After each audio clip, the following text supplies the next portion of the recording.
Iya, memanage tim yang sudah lumayan besar gitu ya, memang perlu alat ukur gitu. Alat ukur atas pencapaian tim. Supaya kita kemudian bisa tahu tim ini kerjanya membaik dari apa yang diharapkan atau memburuk gitu. Makanya kalau orang improvement tuh bilang sesuatu yang tidak bisa diukur itu ya tidak bisa diimprove gitu.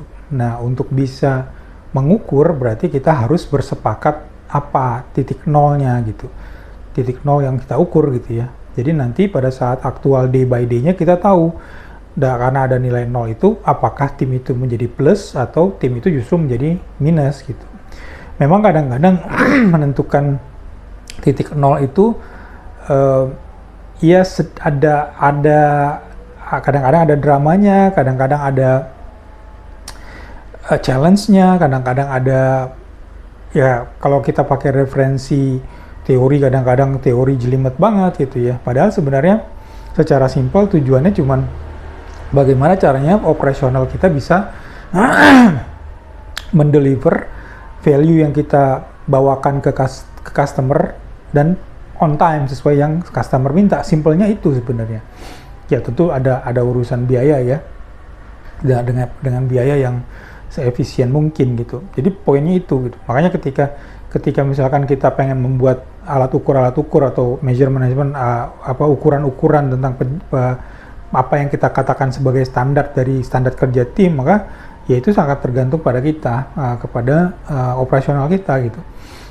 Saya pernah punya pengalaman karena terlalu jelimetnya ukuran-ukuran itu, ya saya malah mengatakan ya sudah kalau gitu bikin aja exception-nya. Yang saya maksud exception adalah kalau misalkan ada ukurannya ada 20 misalkan itu adalah 20 measures gitu ya. Exception itu adalah yang tidak hit targetnya, yang below gitu.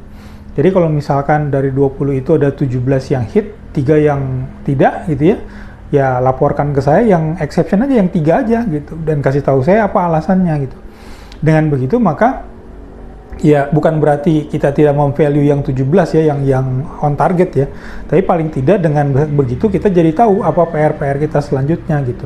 Akan ada waktunya kita akan memvalue tim kita yang achieve targetnya yang 17 tadi ya.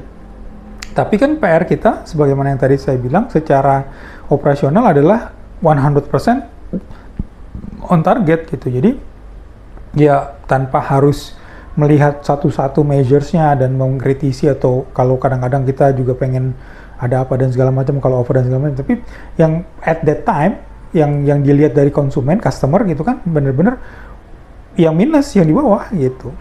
Jadi, ada pilihan, pertama, kalau memang terlalu banyak measures-nya, ya tetap dipakai measures-nya, tapi yang di-report ke kita tidak perlu semuanya gitu ya.